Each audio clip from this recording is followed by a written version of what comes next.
A lot of top picks. We'll see if it's enough to get them across the line. Let's hop into the rift for game number 1.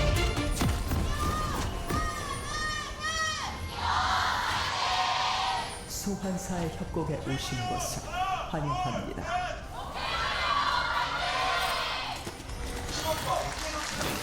All right, here we go.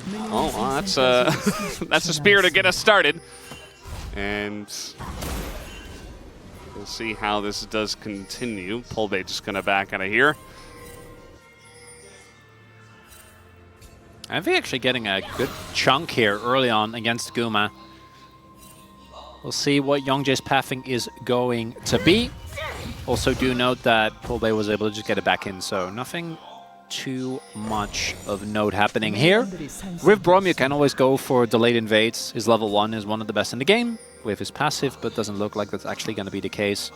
Youngjae, unfortunately, one of the plants spawning near the turret.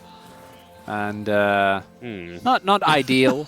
I don't think it'll matter that much. I've seen Zyra just power farm and clear in like 3 minutes something nonetheless. We will have Morgan taking a peek here. Yeah, I mean, I'm not really sure what he's going to be able to do outside of a little bit of harass. Nidalee doesn't really care too much about that. And Youngjae, as you mentioned, not really too concerned about the plants spawning in the wrong place, because eventually he just is able to place them himself, and he will farm extremely fast. It doesn't really matter. As Zyra, the only person to win on Zyra in the LCK so far is Canyon. And Zyra's still a really good pick. I don't want people to see that and be like, hey, I guess that means that only Canyon can play it. Canyon is exceptional as a jungler, and Genji are a great team, but Zyra's still a very strong pick. As, by the way, Guma has only lost 1 game on Caitlyn. Shouldn't come as a big surprise if you have seen T1 play before. Guma is Caitlyn. It doesn't get pulled out too often, but whenever it does feel like it really hits the spot. Trying to maintain that, you know, Death Jinx win rate of like a year or 2 ago, it did really take a big beating at some point. Polbay? Polbay is, just gonna flash, and obviously the player really struggling, but it also again beckons the question. He's dead. Yeah. Yeah, he just walked back into auto range. Yeah, I have no idea why he did that. So So the walking in is obviously very egregious, but it also beckons again the question: did we really have to give Tristana over again? No, that shouldn't have happened. I don't honestly. think we should have. Although giving Ashe to T1 is really scary as well. I think the other ban that had to be the Tristana ban was the Sejuani. Yeah, I would agree. Because Zoner can play a lot of stuff. He can play Nidalee. He is going to do a lot of Nidalee playing in the bottom lane, I think, here in this game. Especially based on the path that Youngjae has taken towards the top side of the map. We already see a little bit of pressure, but he's not going to overcommit. So here we go again. Polbay going to lose the trade in a huge way. And the thing about Polbay is that he's a great player, but I think he really struggles with nerves. And here in this first game, I think we're seeing a little bit of that already. I remember I was actually doing the Challengers co-stream for Bro, and he had like this huge pop-off performance in 2 games actually, and he went into the interview and he was just so nervous. He didn't really say much, right? But we know he's exceptional as a player. So I do wonder if some of those nerve issues can affect some of his gameplay, especially up against a guy like Faker. I think it's obvious, right? Like, I think the initial trade and the flash is fine. Walking back in, that's something that that shouldn't happen. Youngjae, this is the core issue, I think, as to why we see so many Zyra struggles. Like, once you start falling behind, Youngjae's going to take a huge amount of damage. He steps on a trap, so the extended range for the Nidalee goes in, and Owner and Faker just bullying Youngjae in between turrets. Might be able to do something here. Well, Paulo's going to miss his stun, and now he's in a lot of trouble. The Ignite comes down, and they get pushed away as Kerry is able to push past the turret himself. And already this game is off the rails, Chronicler. Yeah, T1 with a lead is not a very fun interactive experience to play into. Unfortunately, it's 1.5K at 5 minutes. Feldas, Yeah. This wave is going to get lost. Youngjae isn't really going to be allowed to play the game. Yeah. I mean, bro, they're in a spot where, yes, they had a week off. They had time to iterate and stuff, but generally, that doesn't help nearly as much as going to an international tournament and downloading all the newest data from all the best teams around the world, you know? And I feel like some of those drafts that we saw in EWC look a lot like this one from T1, and they're already... Oh, Youngjae, yeah. Yeah. Unfortunately, the moment you get hit by that spear, that's just the end of it. Did he get hit by the spear? I think. Kind of looked like he stepped on the trap nearby, but maybe not. Yeah, I'm not 100% sure. Maybe just a weird hitbox and it was the spear. Because it was a lot of damage. Well, that's my point. I think it was because the first time when I watched it happen live, I thought it didn't hit. Yeah. But now looking at the chunk that was done, I don't know, it might have been a Tristana damage. It doesn't really matter, right? The moment that Faker shows up there, you should have an inkling that Owner's going to be nearby as well. And they did actually have a window there, I think, if they rotate Envy and follow up. I don't think it's likely that Brion is going to just win skirmishes against T1, but at the very least it would have been playable as Follow should be able to get out, but Faker's chasing. Yeah, Faker is chasing. He knows he has that Braum to Trying try to set up, but now he's going to ult Morgan away as Morgan taking a ton of damage. Faker just frontlining as Tristana doesn't care. And as you mentioned, they are down a member, so T1 certainly getting in there and trying to make their case, but eventually it's a double kill for Pulbay.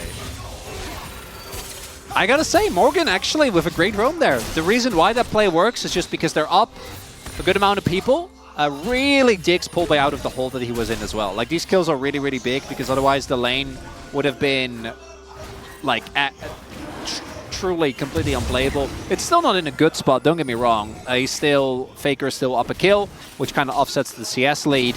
Faker also is sitting on a call, so I don't think the 1v1's going to look a lot better, but it does mean Pulbay at least is relevant. And that's the T1 we were talking about. Down a member, and they're like, we can out-hands it. It's fine, we can make it work. And to be fair, like it's a one for two trade in the grand scheme of things. That's still not too bad. They are really playing as aggressive as humanly possible. Yeah. You know, I think T1 coming to this matchup and they know they're the big favorites and they're playing like it, but sometimes that gets T1 in trouble. We'll see if it gets them in trouble here as Kerio will be fine. He holds up the door.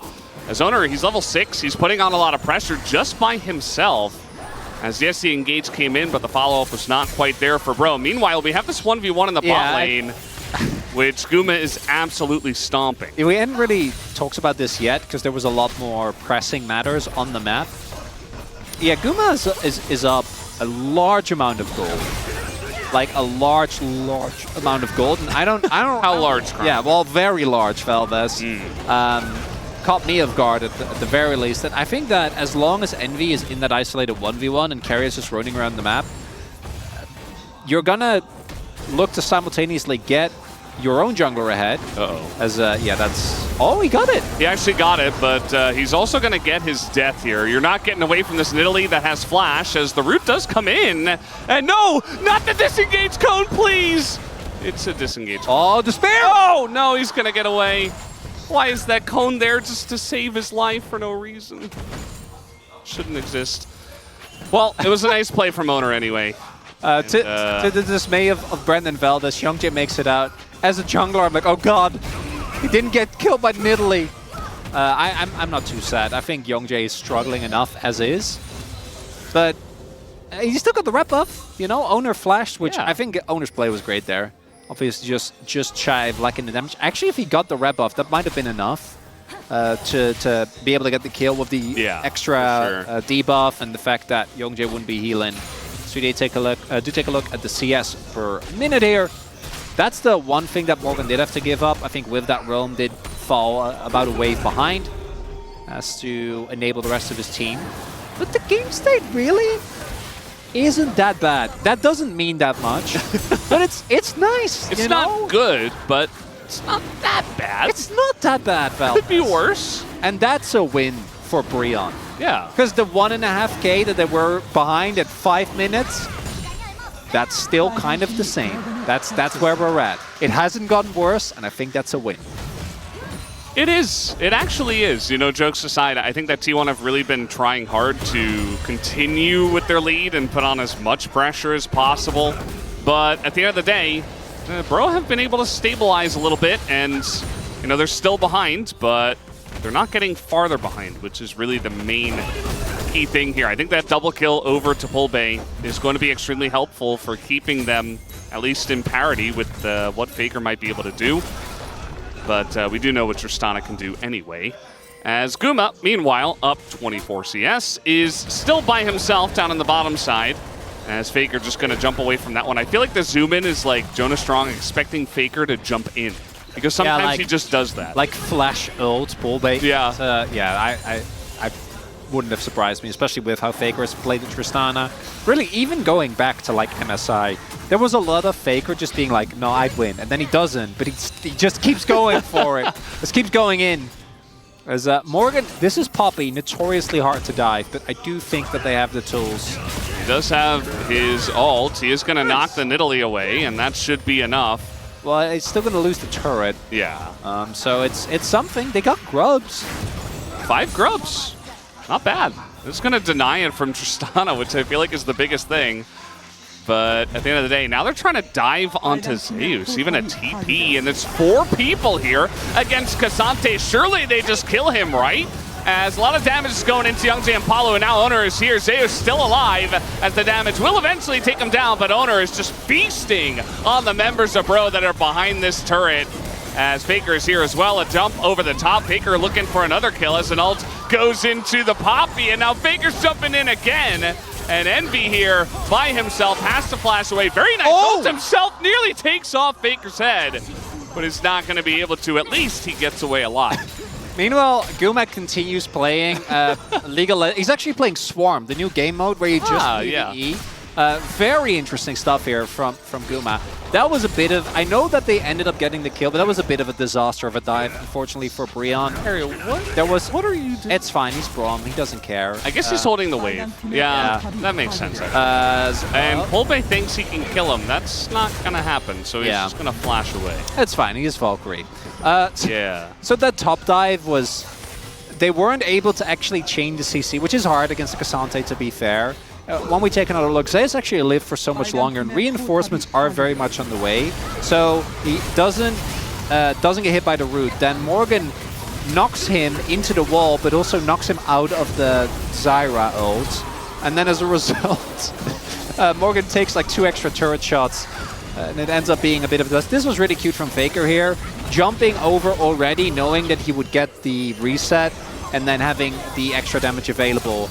This was really nicely done by Envy, actually, getting the pre-buffer before he flashed, meaning that if he did just a little bit more gold, that could have been good as they're looking. This is a Tristana with flash. No buster shot, though. Could be a moment. All right, there's the flash, nicely done, and the hop is going to be canceled. Faker, he's just pushing forward. He knows he's dead, but trying to take out Envy here might be able to. The flash forward, and he will be punished for that. As down he will go. Plate's still up, by the way, as Guma collects another one in the mid lane. I can't believe they're still up. It feels like this is one of those games where Plate should have gone down a while back. And Guma just continuing to PvE. Oh, no. He's dead. Yeah, he's dead. Just gets stunned by Braum. Doesn't respect the Braum. You have to respect that stun coming through. The second that goes down, a trap right under you, and you're not getting away. So Polbe's dead. Once again. Mid lane turret's going to fall as well.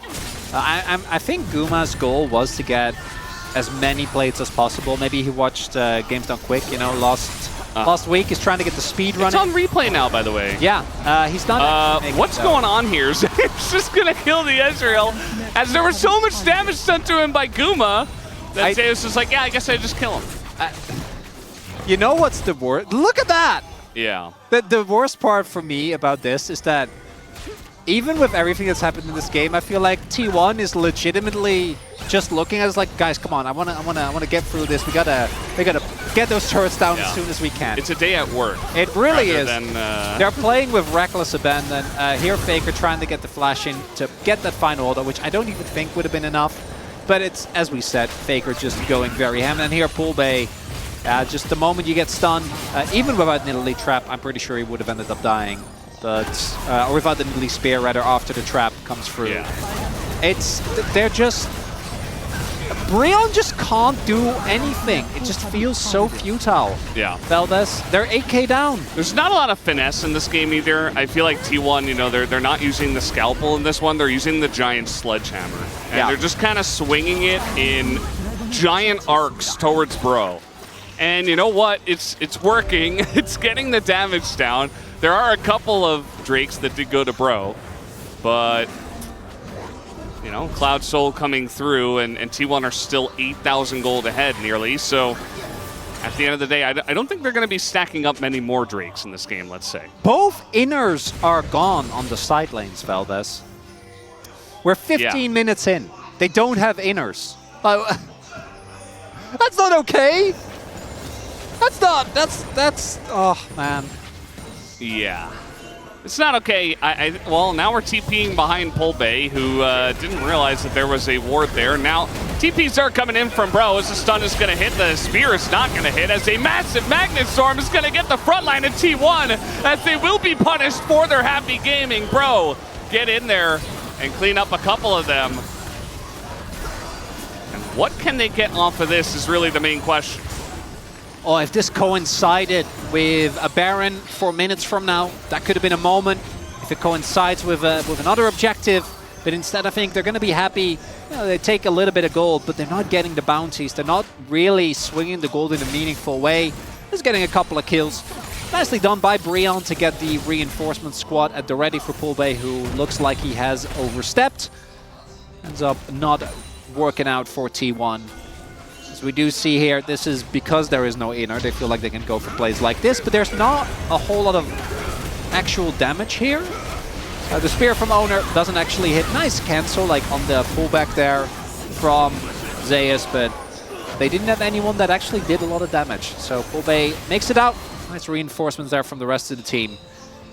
Will it matter though? Is generally the overarching question. And I don't think it will, Valdez. Yeah, I mean, it was kind of funny that after that play, they were all still kind of cowering in their own jungle, just eating spear damage. It kind of shows you the state of the game. Even after a couple of kills, it's like, well, we still don't have control. We still don't have map control. Is damage taken? That's actually kind of insane. How did he take so much damage? He's been involved in almost every skirmish. No, that's the cool thing. He's also playing Nidalee, which is notoriously a champion that's really easy to die on. Really easy to die on, very slippery, can avoid a lot of damage, and yet Owner finds a way to take the maximum amount of damage. Actually, my favorite part of that graph was Gumayushi being lost, because he just hasn't interacted with people. He's not playing the game right now, yeah. Well, he is. He's playing Swarm. Yeah, not playing the League of Legends game, let's say. It's just promo. Here, look at that. No damage taken. Just wants to get his turrets, man. Area is just here by himself as I think he should be okay just because Owner is nearby and is level 12 as now the stun comes down onto Palu and he's going to have to back away from this one. Bro looking for any picks they can get at all. So Guma has IE finished. Yeah, T1 also still have a Herald, which we haven't really talked about yet, but that is a fact that we kind of neglected to mention. It's coming down mid here now. Yeah, generally Herald's used to take like the mid-outer turrets. And then maybe you do like a cool rotation to bot lane turn and then you pick that one up. At best, yeah. The net auto from Guma there doing half of Youngjae's health bar. Yeah. Zyra also not very tanky. No. But he does have a Giant's Belt now. It's going to help him a little bit. That's nice. That's nice, Valdez. That's nice, yeah. I like that for him. The game isn't over yet, technically. All right, fight over the Krugs. Tristana wins. Tristana always wins. Why is Faker allowed to play Tristana in this game? We don't know. We're not supposed. Why is he playing Tristana? We're not supposed to have the answers to these questions, Valdez. Maybe they saw the Yasuo and they're like, you know what? Maybe it's better that he just plays Tristana and not something else. But in this meta, I think you have to deny it. So, on the upside for Brion, they are about to walk towards the Cloud Drake. I don't think they should be able to take it. Although T1 might also just stay consistent with their planning and be like, we don't care. We're gonna like take top inhib. But they are actually making their way. Well, they're contesting. They're bringing everyone. And if they bring everyone, Brion is 8k gold down. They should not be allowed to really do anything. Palu had Celestial opposition Yeah, when he yeah, got yeah, hit yeah. by that ult. Okay, the poke. Envy. Yeah, Carry is flanking on Braum. A new kind of engaged Braum in this game. He saw Puma and got inspired. Well, this Cloud Drake is going to be started up here by Bro. We have the first 5v5, the first real 5v5 as, ooh, Morgan going to cancel that one. And T1 don't seem to have a big interest in the Drake itself. It's fine. Yeah. It's just I told you! They're actually just going for the init. They don't care about the Drakes. The Drakes are fake. They're false. They're not real. Drakes can't hurt you, Valdez. I can't see the Drakes. And now they're just going to start the Baron because of all the pressure they have. They might as well. They're so far ahead. It's 10,000 gold. Almost. 9,000. Close enough. Oh, no. Carry even going to get in front of the True Shot Barrage. This is very early, though. They don't have that much damage. Maybe... Where's Youngjae? He's not in position. He's not going to get there on time. The slow is there, and he just can't get in there to smite it as, yeah, now they're thinking about engaging as MD getting a little bit close to the sun. A lot of traps here as well. Nice Magnus Storm. Only going to hit the Braum, though, so not very nice, actually. I take that back. Cancel the nice. As now Zeus is going 1v2, 1v3 in the backline, gets the knockup, forces the flash, does die, as everybody is super low, and Guma is charging into everybody, flashing forward onto Envy, and will take him down. And maybe T1 just end the game now. They're not even playing the same game, Valdez. That's what we're witnessing here. I look at this game like, all things considered, you know, Brion actually had a lot of great proactive moments. They did stuff, they banded together. It just doesn't matter. They are so far behind in Global Gold, and Youngjae obviously only way he gets into the pit is flashing, but they're not in time thanks to the traps and the zoning. And then here the engage from Palu only finds frontline, doesn't really get a whole lot done. They gotta try something when all turrets are still standing at this point in time, and Zeus gives them a freebie, setting up for Guma, but I think this Nexus should drop. All right, well, Palu trap behind enemy lines, which is their own lane. Faker is going to flash and jump away, and Zeus now 1v5 in the backline himself. I feel like a lot of T1 members are like, please just end the game already. I want to go home. As Zeus, oh no, still alive here, gonna get a heal from Owner. As Faker goes over the wall, they take out Envy, and you are right, Chronicler, this is not the same game that these two teams are playing. Carrier goes down. Meanwhile, once again, Guma is frontlining against 4 people, and he doesn't have to care because they are just so far ahead. Oh boy. I wonder what actually I don't think Guma got a final. Maybe it was the Collector plus red buff that got the kill. It wouldn't have mattered. He's got 3 items. He does. Oh. Yeah, he went in, right? Valdez? Very proactive. Love that. And Morgan is going to go down, as will this turret on the Nexus. And Faker is just going to jump into them. T1 do not care, as Faker will take him down. And the Nexus will fall at 23.5 minutes for T1's first victory.